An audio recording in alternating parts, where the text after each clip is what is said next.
Jazz. Siapa lagi nih pemain naturalisasinya? Tapi tentu PSSI tidak membawa pemain yang asal-asalan. Jazz, pemain naturalisasi baru, diproyeksikan sebagai back tengah timnas senior. Tapi dia juga bisa main di posisi lain. Seberapa bagus Jazz?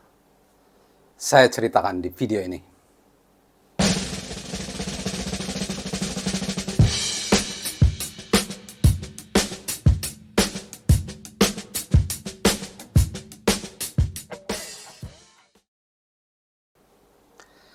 Halo teman-teman, jumpa lagi dengan saya Depri Saipullah. Salam Timnas. Salam sehat. Teman-teman tentu antusias mendengarkan informasi-informasi Timnas Indonesia. Saat ini PSSI sedang serius-seriusnya dengan Erick Thohir. Proyek Timnas Indonesia ditata dengan rapih. Naturalisasi jalan, pembinaan cukup jalan karena ada juga yang belum jalan seperti U17 kelompok umur belum jalan betul ya. Tapi pembinaan boleh disebut jalan dengan baik. Dengan Sintayong kita tak kekurangan pemain-pemain muda. Bahkan saat ini andalan timnas senior adalah pemain-pemain muda yang punya harapan untuk tampil 5, 6, sampai 10 tahun ke depan masih bisa tampil.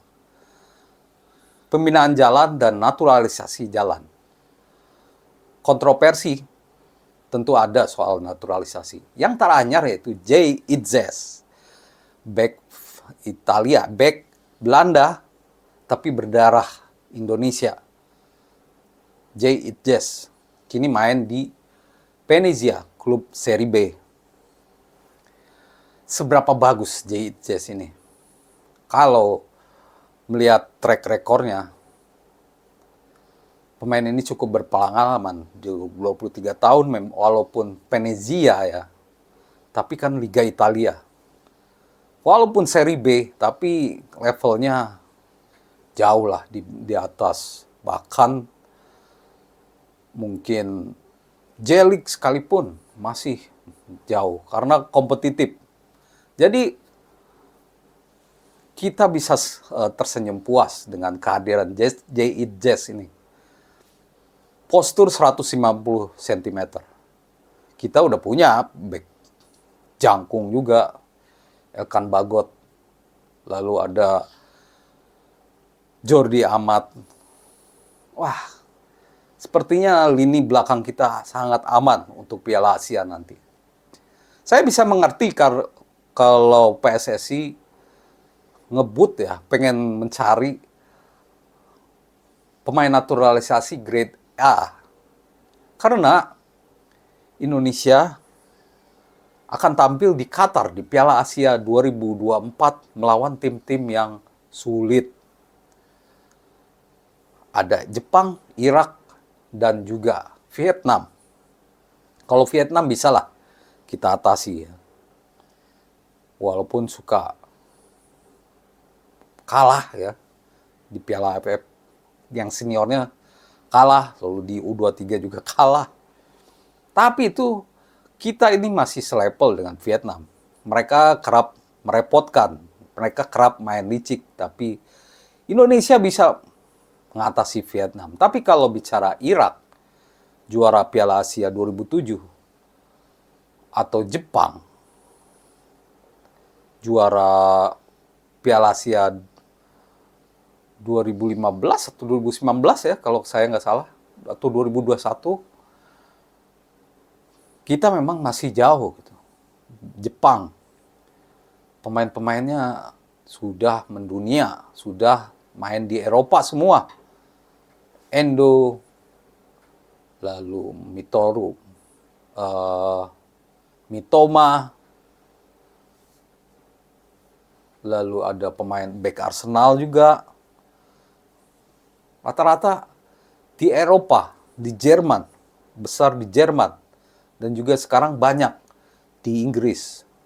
Irak, Irak juga salah satu tim yang mengerikan di Asia.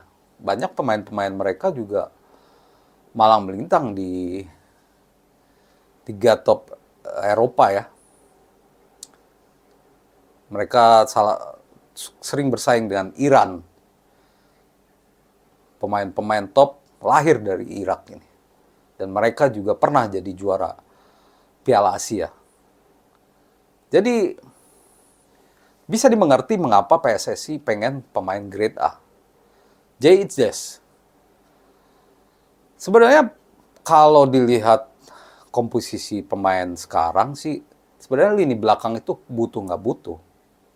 Tapi jangan khawatir, sebenarnya Jay Itzes ini bisa juga jadi gelandang bertahan. Dan juga gelandang serang atau pemain tengah. Jadi inilah nilai plusnya Jay Itzes ini. Jadi kalau misalkan kita butuh posisi sweeper, kita bisa mengandalkan Jay Itzes sebagai salah satu andalannya. Dan tentu kehadiran pemain naturalisasi ini belum berhenti. Kabarnya ada juga dari Liga Inggris, ada juga dari Belanda. Tentu bisa mengurangi peluang pemain-pemain lokal. Tapi saya berharap ini justru membuat pemain lokal termotivasi untuk habis-habisan. Saat diberi kepercayaan oleh Sintayong, mereka harus tampil habis-habisan. Salah satunya yang melawan Turkmenistan di laga sore ini, tanggal Jumat 8 September di Gelora Bung Tomo. Saat ini Elkan Bagot pinjamkan ke U23, lalu hanya Jordi Amat, Sen Patinama absen. Jordi Amat dan juga mungkin Dewangga ya. Lalu ada Sandy Walsh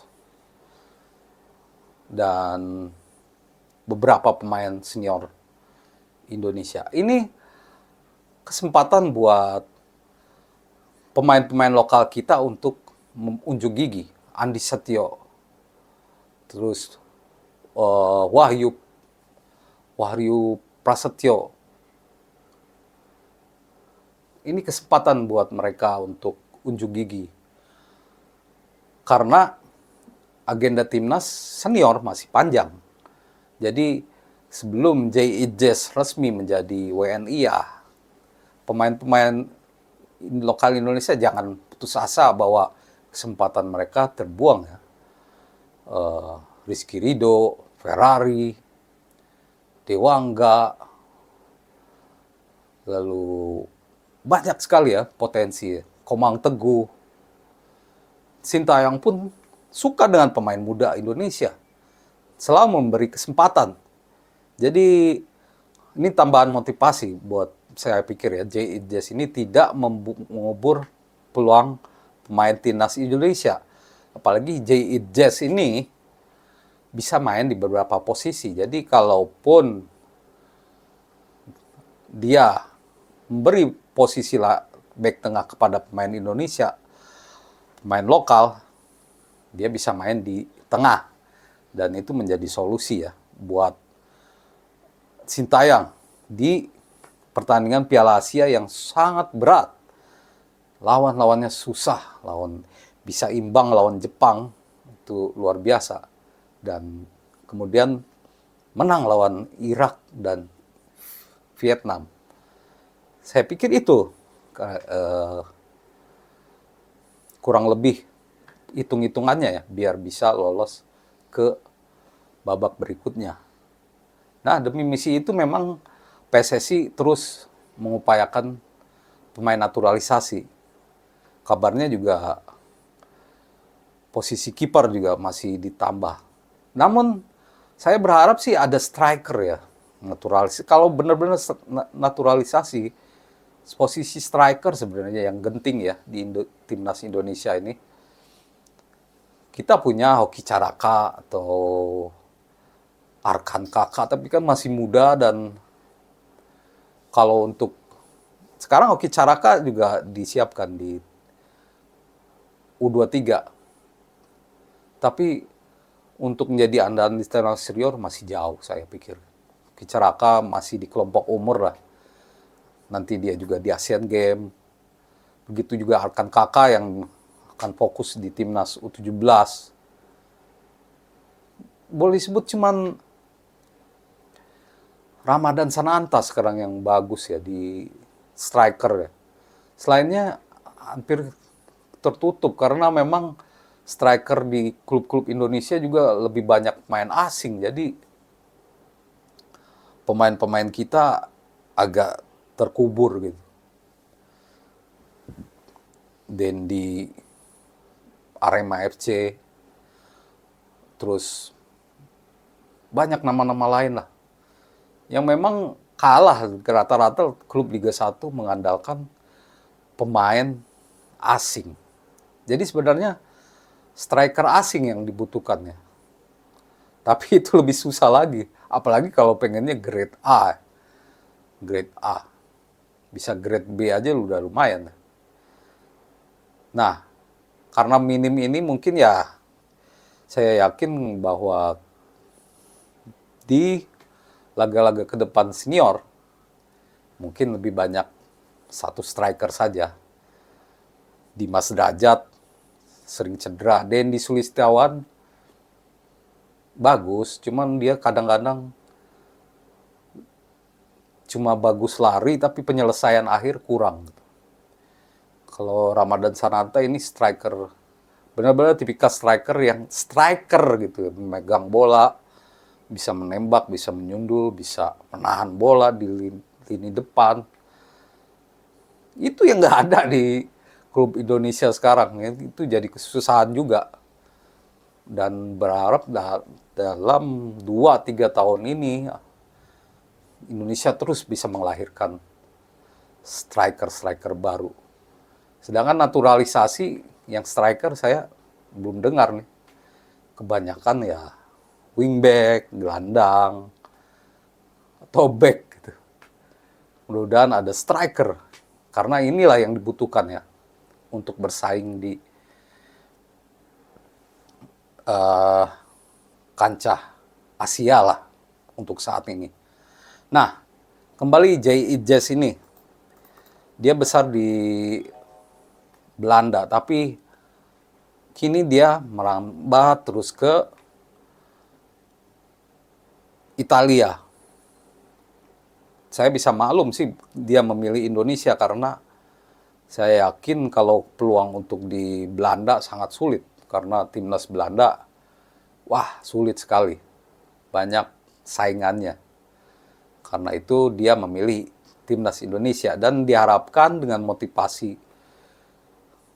untuk membela timnas yang memang dia juga ada akar Indonesianya, kita akan terbantu untuk menghadapi lawan-lawan yang tangguh.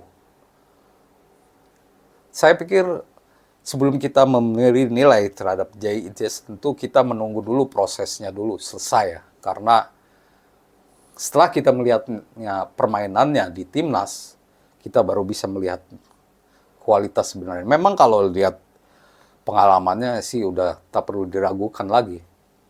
Dan ini tentu menjadi letutan motivasi buat kita untuk menatap laga timnas senior berikutnya. Dan sekali lagi kehadiran JIJ tidak mengubur peluang pemain-pemain lokal untuk mendapatkan tempat di timnas Indonesia. Demikian teman-teman ulasan saya soal pemain naturalisasi JIJ. Semoga menambah kekuatan timnas kita. Terima kasih atas perhatiannya, beri komentar dan salam olahraga.